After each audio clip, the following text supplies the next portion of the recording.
आज हम पढ़ेंगे strong convergence norm linear space में। ठीक है। अ sequence x n in A normed linear space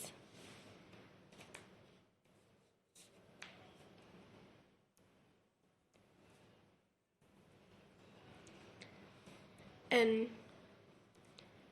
is said to be converse to x belong to n if given epsilon greater than 0 there exists a positive integer m such that norm of xn minus x is less than epsilon for all n greater than equal to m. This convergence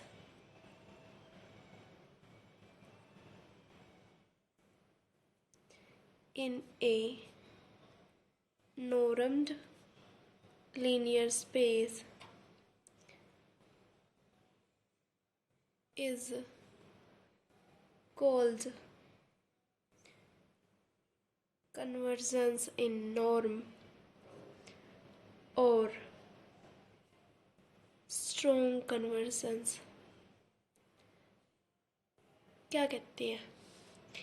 ये कह रही है a sequence, कोई एक sequence low xn in a normed linear space n is said to be converse to x belong to n, कि एक sequence है xn, वो x को कन्वर्स करेगी, xn x को कन्वर्ज करेगी इफ़ फॉर गिवन एप्सिलॉन, कि जो मर्जी आप एप्सिला दे दो, जो मर्जी एप्सिला दो, there exist positive integer m, कि यहाँ पे एक पॉजिटिव इंटीजर m एग्जिस्ट करेगा such that xn minus x, जो सीक्वेंस है किसको कन्वर्ज करेगी? x को कन्वर्ज करेगी। xn माइनस x का जो नॉर्म है वो लेस देन एप्सिला होगा, कि जो मर्जी एप्सिला दे दो आप, बट ग्रेटर देन 0 होना चाहिए, कि 0.00009 इस तरीके से कोई भी एप्सिला दो, इन दोनों का जो डिफरेंस करके जो नॉर्म होगा वो लेस देन एप्सिला होगा फॉर ऑल। किसके लिए? कंडीशन होल्ड होएगी जो हमें जो पॉजिटिव इंटीजर m मिला था ना, उस m से बड़े, m और m से बड़े जितने भी नंबर होंगे ना उनके लिए वो कंडीशन होल्ड करेगा। कह रहा है कुछ फाइनाइट नंबर छोड़ के, कुछ फाइनाइट नंबर छोड़ के सब के लिए ये होल्ड होगा कि एक सीक्वेंस है वो x को कन्वर्ज करेगी हर एक एप्सिला के लिए, हर जो मर्जी एप्सिला आप लो। ठीक है, इसको क्या कहेंगे हम? स्ट्रॉन्ग कन्वर्जेंस कहेंगे। ठीक है, समझ में आ गई। उसके बाद होती है Kosi sequence. Kosi sequence norm linear में कैसे डिफाइन करेंगे? देखिए, कोची सीक्वेंस, ये कोसी सीक्वेंस, प्रोनाउंसिएशन देख लेना अपना।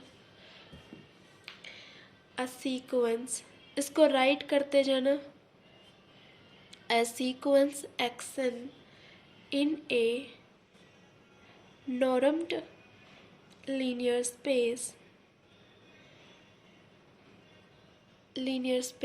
n is said to be Cauchy sequence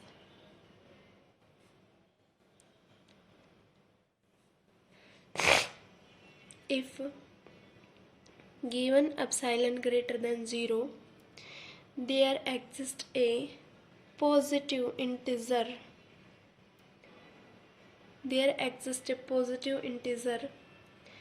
n naught such that norm of xn minus xm is less than epsilon whenever n greater than n naught। ठीक है, ये क्या कहने की कोशिश कर रहे हैं कि a sequence x n in a norm linear space n, is set to be Cauchy sequence. किसी सीक्वेंस को कोसी सीक्वेंस कब कहेंगे कि हर एक अपसाइला के लिए, कि कोई भी अपसाइला आप दो, जो मर्जी अपसाइला दो, there exist a positive integer N naught such that, कि एन नोट से बाद वाले जितने भी नंबर होते, जितनी भी जो टर्में होंगी ना, कुछ फाइनाइट टर्म के बाद में जितनी भी टर्म है, उन सब का जो डिफरेंस का जो नॉर्म होगा वो लेस देन अपसाइला होगा। कि जैसे इस तरीके से है, कोई सीक्वेंस की टर्म इस तरीके से है, यहाँ जाते जाते जाते इनके बीच में डिफरेंस करना मुश्किल हो जाएगा, 0 से भी लेस इसके बीच में डिफरेंस हो जाएगा। ठीक है, ये होता है इसका कोसी सीक्वेंस। की एक्शन को कोसी सीक्वेंस कब कहेंगे कि एक टाइम ऑफ इंटरवल के बाद, एक पॉजिटिव इंटीजर के मिलने के बाद आपको क्या हो जाएगा, टर्म्स के बीच में डिफरेंस बिल्कुल नेग्लिजिबल हो जाएगा, उसका जो नॉर्म है वो लेस देन अपसाइला होगा। अपसाइला क्या होती है, क्वांटिटी बिल्कुल स्मॉल क्वांटिटी होती है, 0 से बड़ी होती है और बिल्कुल स्मॉल क्वांटिटी होती है। ठीक है, अब इस पे बेस्ड कुछ रिजल्ट है इम्पोर्टेंट, वो मैं बता देती हूँ। क्या है रिजल्ट, नोट कर लीजिए, डायरेक्ट बेस्ड रिजल्ट आ जाते हैं, इम्पोर्टेंट है, कई बार पूछा जाता है, क्यों बताती हूँ। इन ए नॉर्म्ड लीनियर स्पेस, पहले लिख लो, in a norm linear space every convergent sequence, in a norm linear space every convergent sequence is Cauchy sequence, but converse need not be true। इसी में फंसाता है, need not be true। क्यों फंसाता है, क्योंकि जब हम रियल में ये चीज़ पढ़ते हैं, जो रियल में जब हम चीज़ पढ़ते हैं तब क्या होगा, ये तो इवन ओलिव का रिजल्ट होता है कि कन्वर्जेंट कोसी है तो कन्वर्जेंट, और कन्वर्जेंट है तो कोसी है ना, ये हम पढ़ते हैं। लेकिन नॉर्म लीनियर स्पेस में यही तो फ़र्क है, अगर कन्वर्जेंट है तो कोसी होगी, लेकिन कोशी है तो ज़रूरी नहीं कि कन्वर्जेंट हो। इसके लिए क्या करेंगे, एक एग्जांपल ले लो। रिजल्ट बहुत इंपॉर्टेंट रिजल्ट है, कई बार पूछा जाता है और इसी में फंसाता है। क्यों फंसाएगा, क्योंकि बच्चों को क्या लर्न होता है, रियल एनालिसिस करके आए होते हैं और वो ये समझते हैं कि सारे रिजल्ट आगे सेम होते हैं, लेकिन मैट्रिक्स स्पेस आता है बीच में, उसमें भी नहीं होता। ठीक है, अभी क्या है, इसी कंडीशन पे हमारा बनात स्पेस बनेगा। नॉर्म लीनियर स्पेस के बाद कंप्लीट करते ही हम बनात स्पेस पे जाएंगे। अब क्या है, इसका कन्वर्स देख लो, ट्रू क्यों नहीं है, एग्जाम्पल दे लेते हो। ठीक है, एग्जाम्पल लेंगे, 1 मिनट, एग्जाम्पल लेंगे भाई, डिफाइन करो, एग्जाम्पल लिखवा देती हूँ,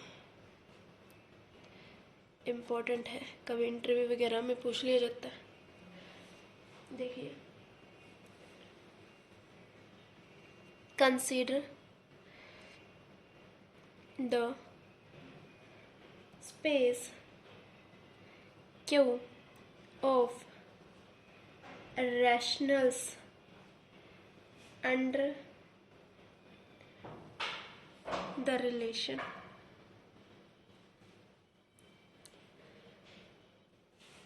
defined by norm of x is equal to mod of x for all x belong to rational number। क्या डिफाइन किया है, हमने एक स्पेस लिया है रैशनल नंबर का, जिसके अंदर नॉर्म को किस में चेंज कर रहा है, मॉडुलस में, हर एक रैशनल नंबर के लिए ऐसा कर रहे हैं। ठीक है, अब हमने क्या किया, स्पेस डिफाइन किया। अब एक सीक्वेंस बनाएंगे, सीक्वेंस ली हमने, लेट कर ली 1 + 1/1 factorial + 1/2 factorial up to 1/n factorial, ये मैंने एक सीक्वेंस ली। ठीक है, for all n belong to n। अब ये जो सीक्वेंस है ये कोसी सीक्वेंस है, इट इज़ कोसी सीक्वेंस। ये क्यों है कोसी सीक्वेंस, देखिए एक बार कर लेते हैं कि n = 1 के लिए क्या होगा, ये 1 + 1/1 2 आ जाएगा। n = 2 के लिए n इज इक्वल टू 2 के लिए क्या आ जाएगा, 1 plus 1/1 factorial plus 1/2 factorial, 2 plus 1/2 factorial, 2 to 4 plus 1 5/2, है ना। इस तरीके से आगे बढ़ते जाएंगे, है ना। कुछ कुछ ऐड हो रहा है, इंक्रीजिंग सीक्वेंस है, इतनी बात पता लगी, इंक्रीजिंग सीक्वेंस है, लेकिन कौन-सी है इस बात का क्या पता होगा। ये क्या है, स्टार्टिंग में इस तरीके से चल रही है, लेकिन आफ्टर एंडिंग में क्या होगा, इसमें n और n-1 का जो डिफरेंस लेंगे ना, an-1, यहाँ जो डिफरेंस लेंगे ना वो लेस देन एप्सिलॉन हो जाएगा आफ्टर मतलब दिखाई नहीं दे रहा, इंक्रीजिंग स्मॉल स्मॉल डिफरेंस कम होता जाएगा, कुछ कुछ ऐड होता जाएगा, जैसे जैसे ये नीचे संख्या बढ़ती जाएगी ना, जैसे 10 लाख 20 लाख 50 लाख, ऐसे जैसे जैसे जो संख्या हम बढ़ाते जाएंगे ना, वो क्या होता है, नीचे जितनी बड़ा नंबर होता है ऊपर क्या पूरा का ऑल ओवर क्या हो जाता है, वो नंबर छोटा हो जाता है। तो आगे ऐसी सिचुएशन क्रिएट हो जाएगी कि उन दोनों के बीच में डिफरेंस लेस देन एप्सिलॉन हो जाएगा, बिल्कुल जीरो के नियर अबाउट हो जाएगा। इसका जो नॉर्म लेंगे वो क्या डिफाइन हो जाएगा, Kosi sequence, sorry norm less than epsilon हो जाएगा, तो फिर क्या हो जाएगी, कोसी सीक्वेंस हो जाएगी। ठीक है, अगर इसको प्रूफ करना है तो बता देना, बाकी सिर्फ एग्जाम्पल किस चीज़ के लिए चाहिए कि ये कोशी है बट नॉट कन्वर्जेंस। क्यों नहीं है कन्वर्जेंट, क्योंकि ये एक ऐसी सीक्वेंस है जो ई को कन्वर्ज करती है, कन्वर्ज तो है ये, कन्वर्ज तो करती है, लेकिन ई क्या है, एक इरेशनल नंबर है। ठीक है, ये किसको कन्वर्ज कर रही होती है, ई को। हमने उस थाई ऐसी है कि एक नॉर्मल एग्जांपल है, अपने दिमाग में रखो कि इसका कन्वर्ज क्यों नहीं ट्रू होता, क्यों नहीं ट्रू होता, क्योंकि हम एक ऐसे सीक्वेंस ले सकते हैं जो कोसी है और कन्वर्ज तो कर रही है, लेकिन वो क्यों के अंदर कन्वर्ज नहीं कर रही, लेकिन हमने स्पेस क्या लिया है, रैशनल नंबर का स्पेस ले है, जिसके अंदर जो नॉर्म है वो किस में चला जाएगा, मोड में चला जाएगा। ठीक है, अभी क्या कहेंगे कि ई रैशनल नंबर में है, तो इसका मतलब क्या हुआ, it is not convergent sequence. जो हम डिफाइन करना चाहते थे वो हो गया, है ना, समझ में आ गया।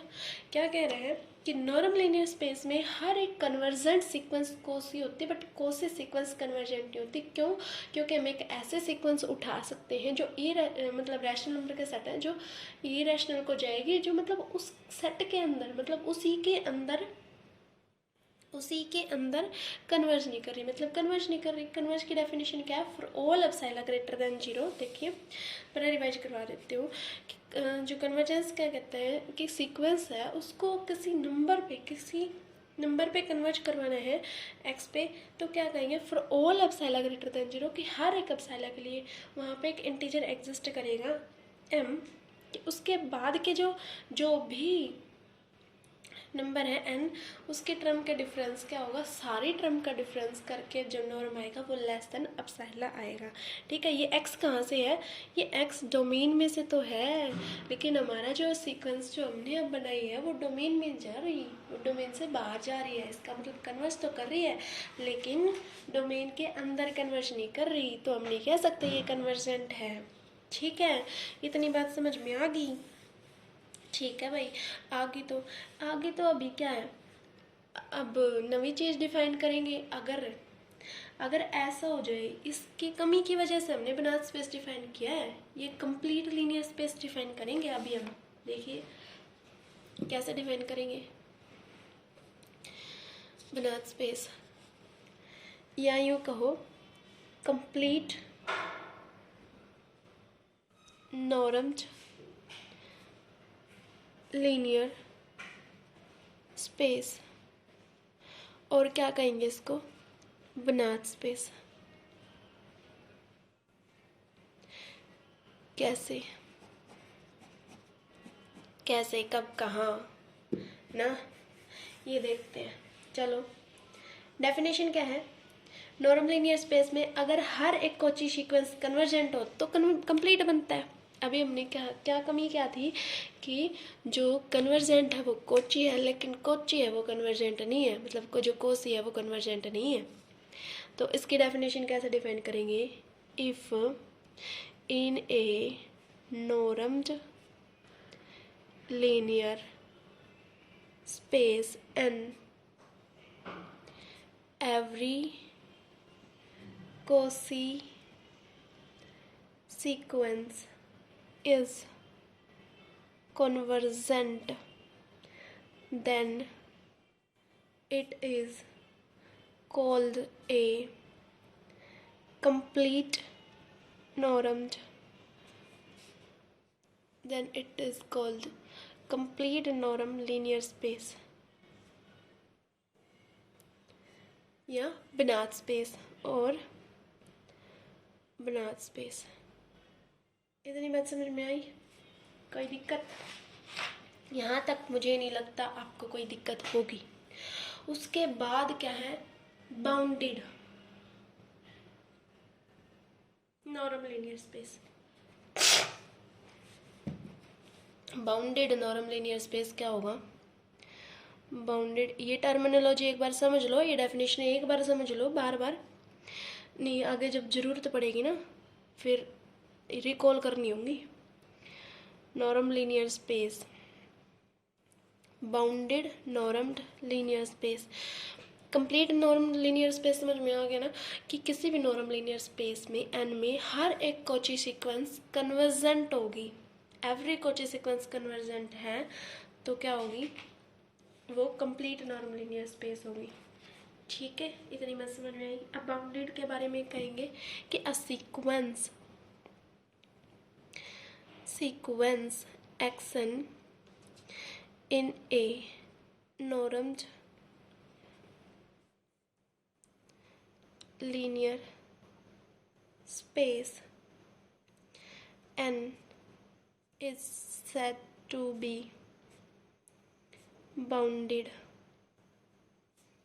if there exists a real number k greater than 0 such that norm of action less than के फॉर ऑल एन। कह रहा है कि हर एक एन के लिए, क्या कह रहा है कि हर एक एन के लिए आपका जो एक्सन है, जो सीक्वेंस है, उसकी नॉर्म लेस देन के हो के एक नंबर मिल जाए, एक नंबर मिल जाए जिससे लेस हो के हर एक टर्म, जैसे ए एन की कोई भी टर्म है ना, मतलब जो भी ए एन कोई भी सीक्वेंस ली है, इसकी first term, second term, third term, fourth term, हर एक टर्म एक नंबर से लेस हो तो उसको क्या कहेंगे कि ऐसा एक भी टर्म ऐसे नहीं आनी चाहिए जो बाउंडेड ना हो, मतलब उस नंबर से लेस ना हो। ठीक है, अगर एक भी टर्म मांगी ना तो वो अनबाउंडेड हो जाएगा, बाउंडेड, सॉरी इसमें इक्वलिटी भी आएगी, इक्वल हो सकता है। ठीक है, बाउंडेड नॉर्म लीनियर स्पेस क्या होगा कि किसी सीक्वेंस को बाउंडेड कब कहेंगे? अगर वहाँ पे एक नंबर एग्जिस्ट करता है, रियल नंबर एग्जिस्ट करता है कि उस नॉर्म का हर एक जो टर्म है, सॉरी सीक्वेंस की जो हर एक टर्म का जो नॉर्म निकालेंगे वो क्या है? उस नंबर से या तो इक्वल होना चाहिए, उससे लेस होना चाहिए हर एक टर्म। ठीक है, समझ में आ गई? कोई भी दिक्कत ना होगी आपको। ठीक है, अभी करते चलेंगे धीरे धीरे। कुछ और रिजल्ट्स हैं। नेक्स्ट रिजल्ट क्या है? अभी आया रिजल्ट, इसमें क्या है? इन ए, बीच बीच में एक एक दो रिजल्ट, बीच बीच में डेफिनेशन, और फिर इसके क्वेश्चन करेंगे बाद में। ठीक है, आ जाएगा धीरे धीरे। In a norm linear space N every Cauchy sequence is bounded। कह रहा है जो हर एक Cauchy सीक्वेंस है वो बाउंडेड होगी। Cauchy सीक्वेंस कन्वर्जेंट होगी नॉर्म लीनियर स्पेस के अंदर, कंप्लीट नॉर्म लीनियर स्पेस के अंदर, लेकिन सिर्फ नॉर्म लीनियर स्पेस के अंदर Cauchy सीक्वेंस को क्या कहेंगे? हम बाउंडेड कहेंगे। इतनी बात समझ में आ गई? हो जाएगा? ठीक है, अब क्या कहेंगे? कन्वर्जेंट है तो भी तो बाउंडेड होगी। देखो इसका, इसी पे क्रॉरली कह लो या दूसरा रिजल्ट कह लो कि every convergent sequence in a normed linear space is bounded. Convergent है नॉर्म के अंदर तो कोसी होगी, और कोसी है तो हमने अभी पढ़ा है बाउंडेड होगी, तो इसी से रिजल्ट आ जाएगा कि convergent sequence in norm linear space is bounded. जो कि हमें पता है नॉर्म लीनियर स्पेस में कोची सीक्वेंस जो कोशी होता है, कोसी सीक्वेंस, वो हमारी बाउंडेड होती है। ठीक है, ये रिजल्ट इसके साथ रिलेट करके याद हो जाएगा। मुझे नहीं लगता इसमें कोई दिक्कत होगी। ठीक है, ठीक है, ओके। अभी क्या करना है इसमें, इसके कुछ और रिजल्ट्स हैं वो करेंगे। देखिए, नॉर्म कॉन्टिन्यूस फंक्शन होता है, जो नॉर्म है ना वो कॉन्टिन्यूस फंक्शन होता है। ये एक रिजल्ट है, norm is a continuous function, याद रख लेना, कभी कभी ऑप्शन में फंसा देता है। हाँ, ठीक है, नॉर्म एक कॉन्टिन्यूस फंक्शन होता है, norm is a continuous function. ठीक है, अभी बिना स्पेस हो जाएगा। उसके बाद हम डिफाइन करेंगे लीनियर स्पेस, लीनियर सब स्पेस, कल डिफाइन करेंगे इसको।